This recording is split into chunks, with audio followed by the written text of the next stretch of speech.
So he says he's cracking down on crime and he's going to continue to use the power of the presidency to do it. Trump's federal takeover of policing here in our nation's capital is sparking debate as 850 federal agents hit the streets of D.C. last night, making 23 arrests from homicide to reckless driving, according to the White House.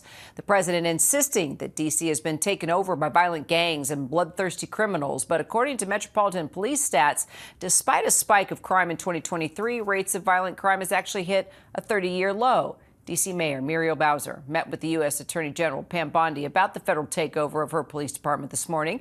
She briefed reporters right after the meeting. The executive order is pretty clear, and so is the law. The president has the authority by virtue of the statute to request services. Our organizational chart, how we do business, how we fund the police, how we make changes, none of that has changed.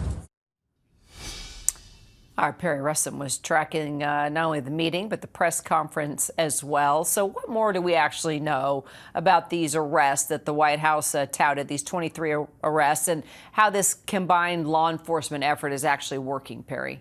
Yeah, as you mentioned, 23 arrests. Those charges include homicide, firearms offenses, possession with intent to distribute, and then also 6 illegal handguns were taken off of the street, as you mentioned just a short time ago. About 850 officers as well as some federal agents were sent across the city last night. So 850 officers plus federal agents. No National Guard members have been sent out. But as we've been talking about all day, we're very curious to see what this looks like going forward once the National Guard is implemented and they are on the streets of Washington, D.C. The Army giving us some more information today on what the National Guard will be doing. They say it's a 3-pronged approach, looking at administrative issues, logistical issues, as well as that physical presence. So physically seeing the National Guard members in D.C., Kira. Well, President Trump also putting out a warning to the locals here in our nation's capital. Let's take a listen.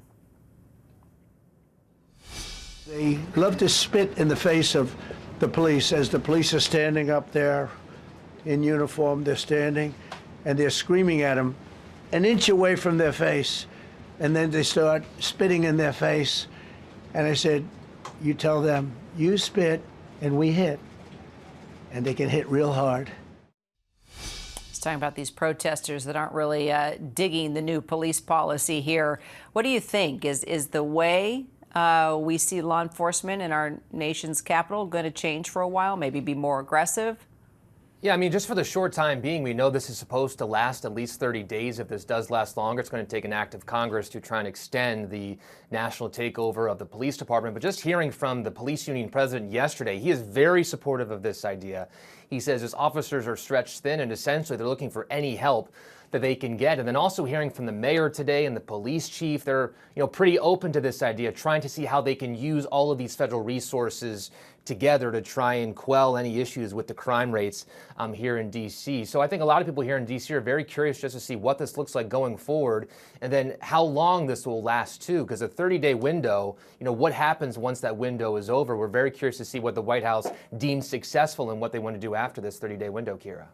All right. We're going to track it, of course. Thank you, Perry.